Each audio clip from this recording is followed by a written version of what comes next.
makes me cry. So I thought I was going to be okay this week, but You are okay this week.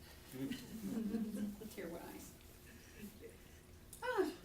So the topic for the day is, what is mine to do? And Mark makes me think. I want to just start out and say this.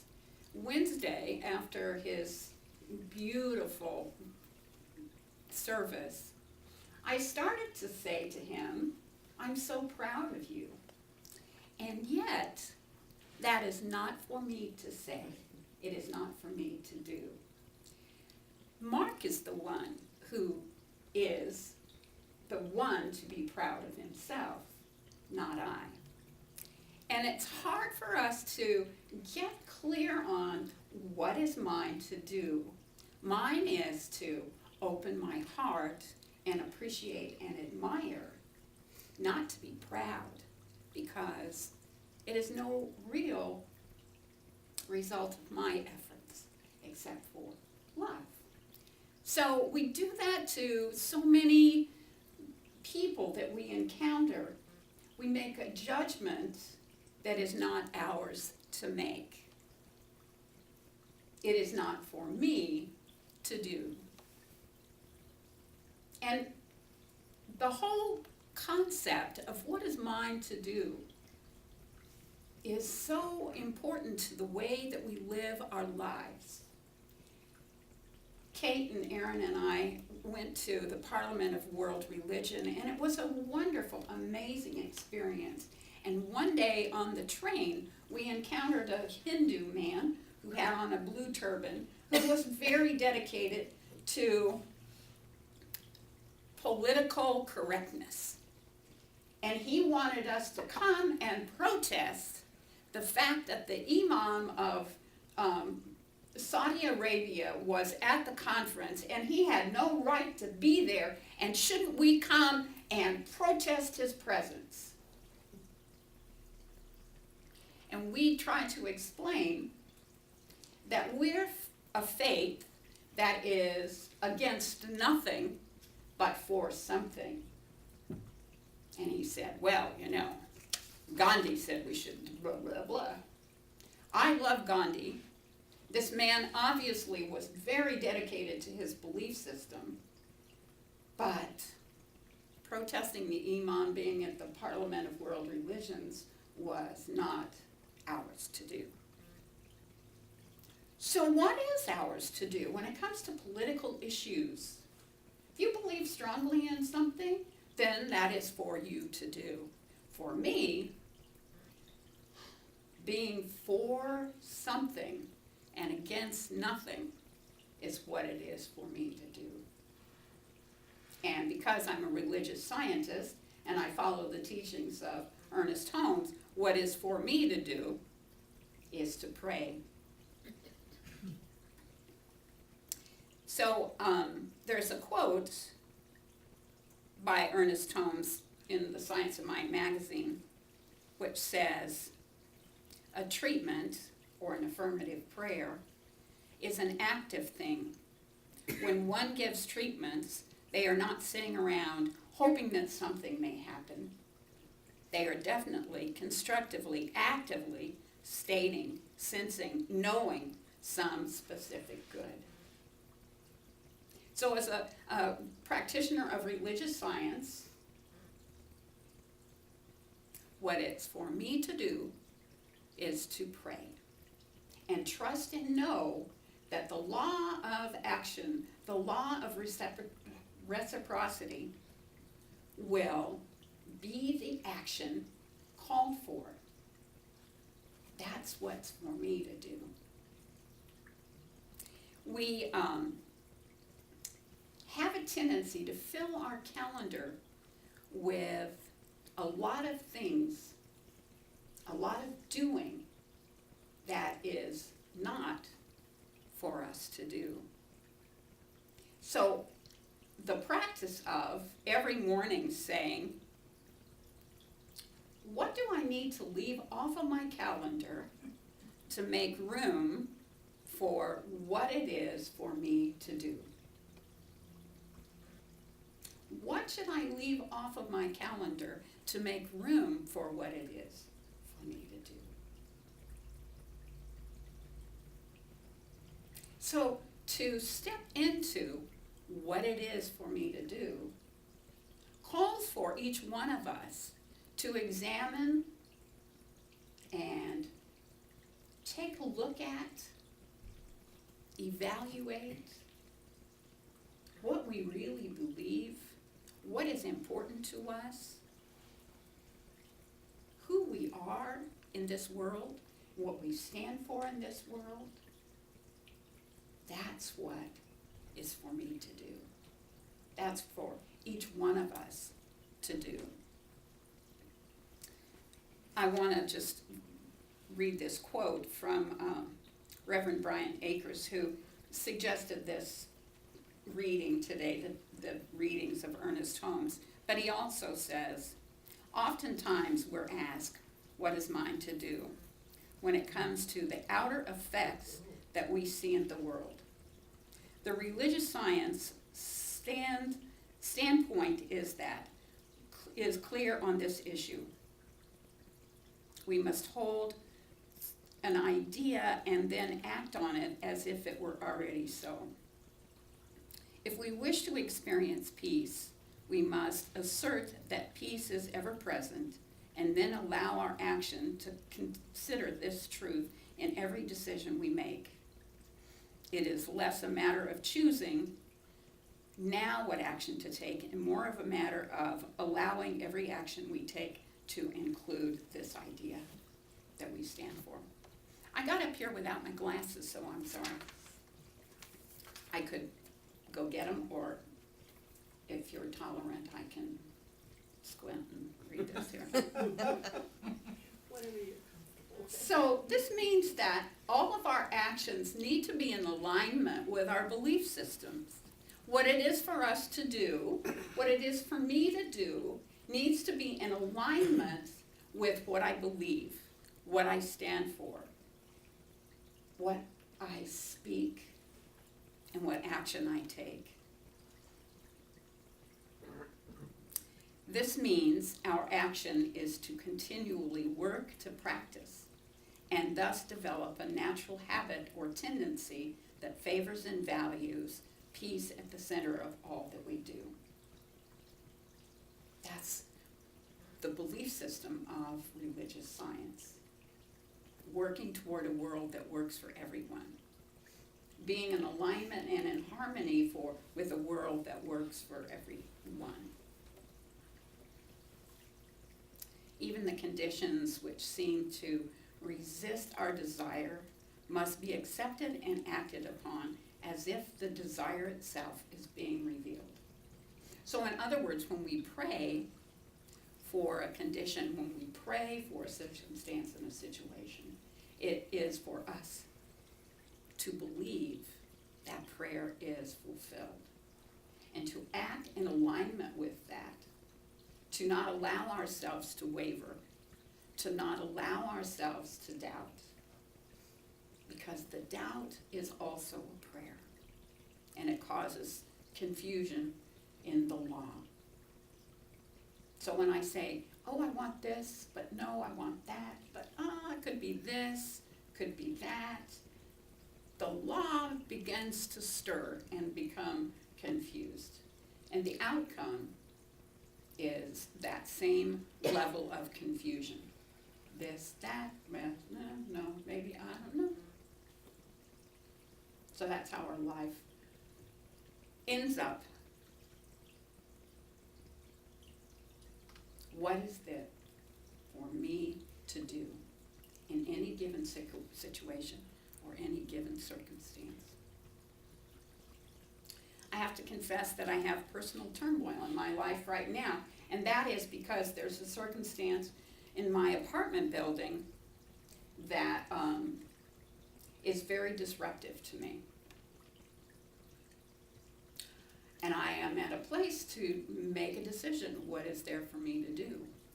Do I call the police? Do I complain to the apartment folks? or which is more in alignment with what it is for me to do. To hold the situation and the circumstance in prayer.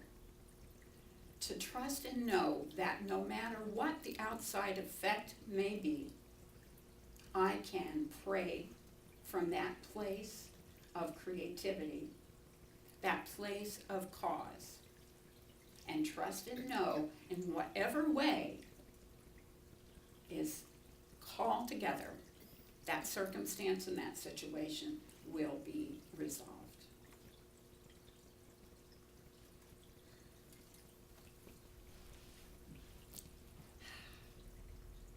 Taking a deep breath and trusting that that is what I need to do. And that's the antithesis of what society says that should happen. You should call the police. You should take action. Blah, blah, blah, blah, blah. Perhaps for others, that is the correct answer. But for me, because of my belief system, because I know what is true, I have to take it in prayer.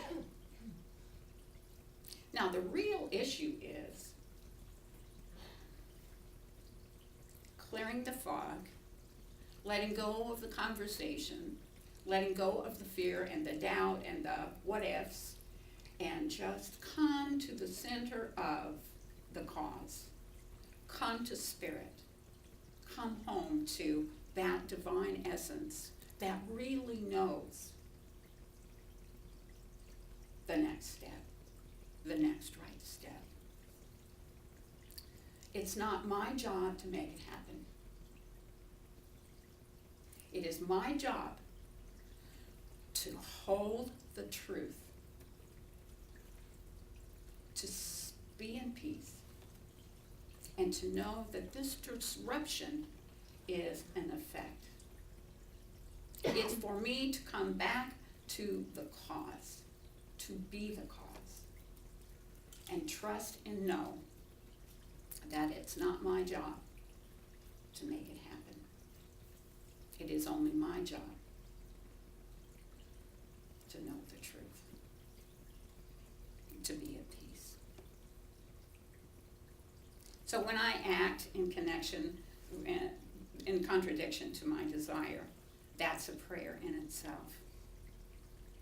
And when I have a conviction and choose to act in that way, that is not in alignment, then away from my conviction, I've allowed the prayer to be, I have a desire, but I don't believe that my desire is worthy.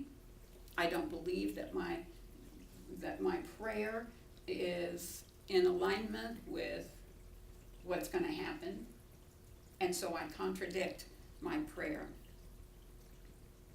Faith is not gained with intellectual understanding. I can't reason myself into faith.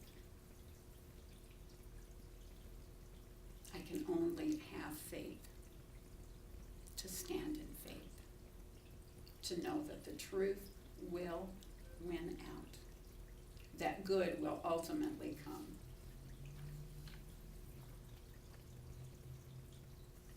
What is mine to do in this situation? And in any situation, what is mine to do is to pray first, to be clear, and to know that effect follows cause. And my prayer is cause.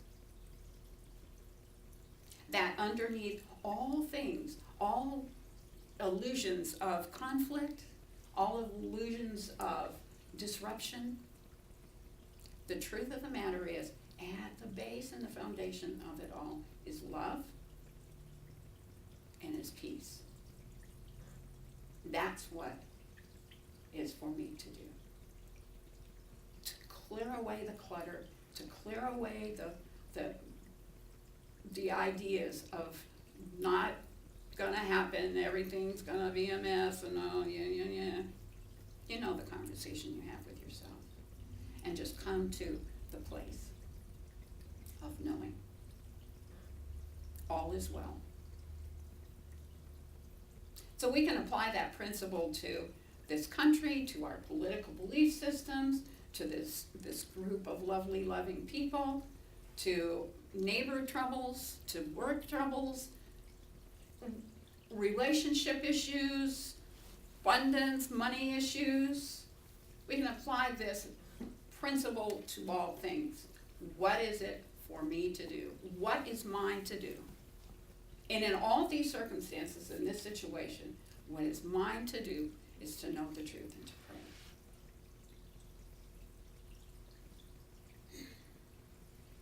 How easy that is. How easy that is. But we allow our doubts and our fears and our confusion to pull us into the problem rather than standing in the solution. We allow our doubts and fears to be against something rather than for the truth. Barbara Walters had television conversations with famous people. You remember her specials, the Barbara Walters specials, when she talked with people. And she remembered that one of the most powerful conversations she ever had was with Cher. And she asked Cher what she was afraid of. She asked Cher what she feared. And this is her reply. Personally, I fear that I won't live my life as well as I know it could be lived, that I'll be stupid and not have guts and integrity, that I'll make choices that are safe, that I'll make choices that are safe. And so sometimes I think about this too, and I wonder, is this choice that I'm making, is this to live my life as its greatest dream, as the life that I know is possible? Or am I going to stand in fear? Am I going to let my values and my place of integrity pull me off course?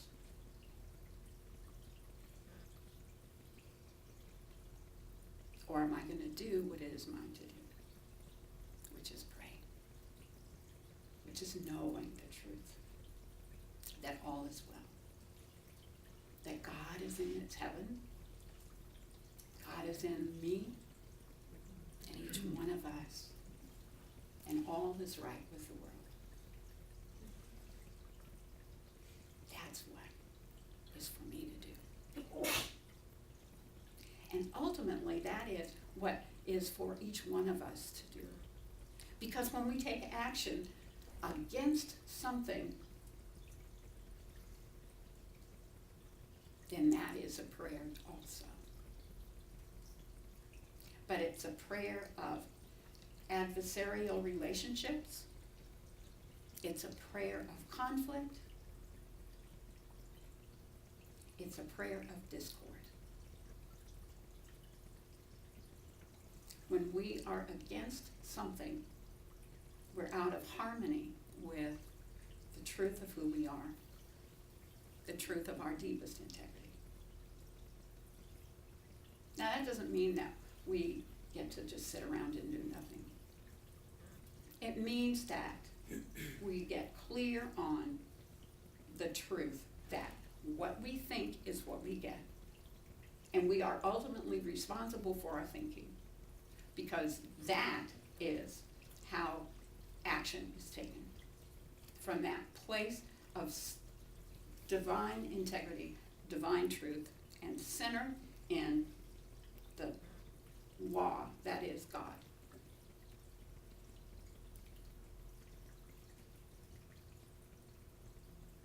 It can be really difficult to live in this world. And yet, it can be ever so simple when we get really clear that our thoughts create our reality. When we get really clear that it is truly all love. And any illusion otherwise, any circumstance, situation, confrontation is for us to remember to speak and to live and to have our being in love. That's so simple and so complex.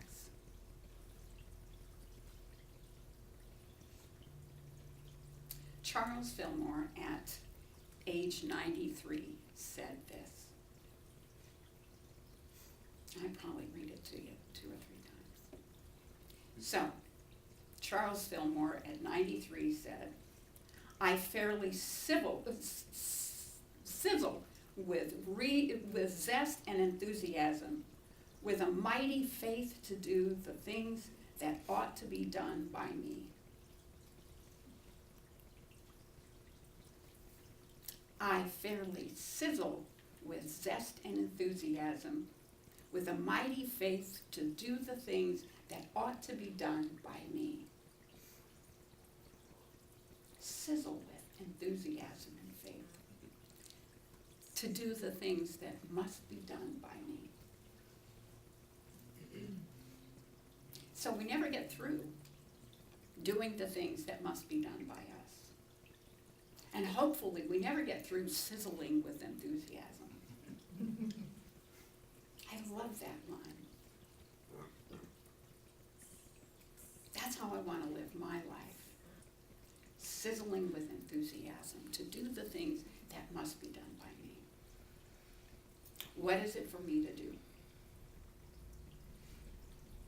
And what it is for me to do is as simple as it is to know the truth, that life is love. The divine is love. That love is underlying, motivating, creating, sizzling in all things. That's what it's for me to do. That's for each one of us to do. That's the next right thing. To be very clear that it's love. And when I clear away all of the webs, all of the cobwebs, all of the thoughts of fear, all of the thoughts of yes buts, when I get all of that cleared away and come to the place to physically, emotionally, spiritually sit in love,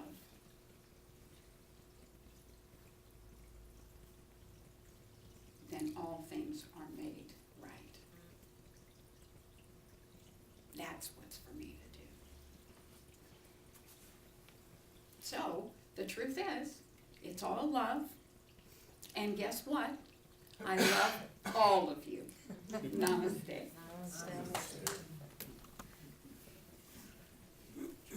So let's come together, and I invite the practitioners to stand with me.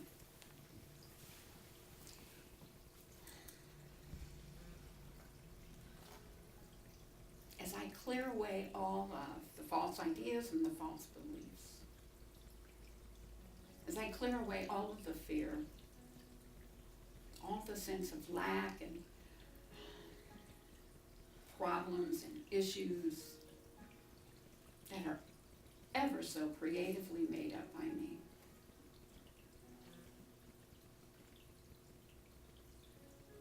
I allow myself to come to that place where I sit with the divine,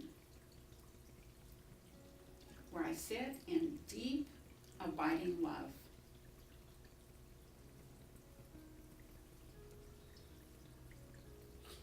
As I allow myself to know that is for me to do.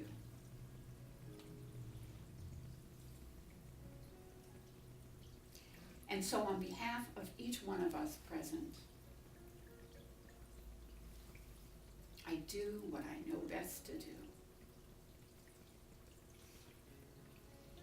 hold each one of you in love.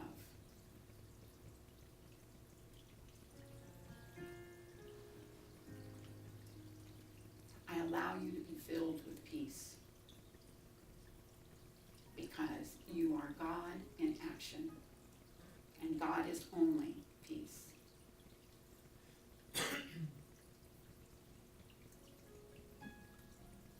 So whatever I may allow myself or permit myself to believe is lacking evaporates into the nothingness from which it comes. Evaporates back into the false ideas and the false beliefs that something's wrong.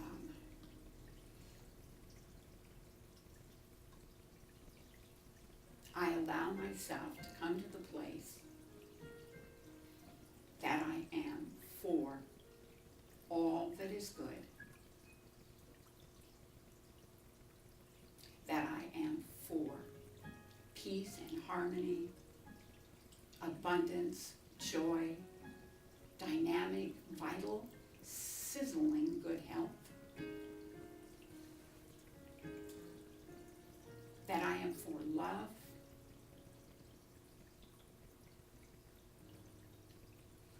that I'm for peace,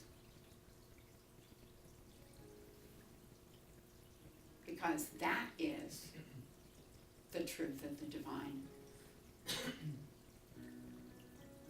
All illusions otherwise have no power.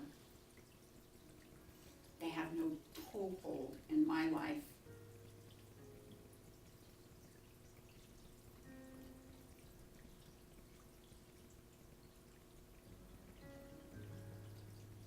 I call forth good.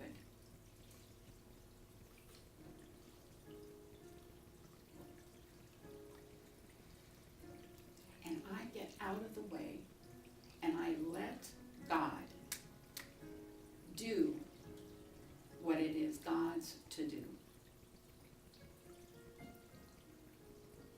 I do not try to do God's job. I only trust God to do what is right, what is healthy, what is expansive, what is loving to do.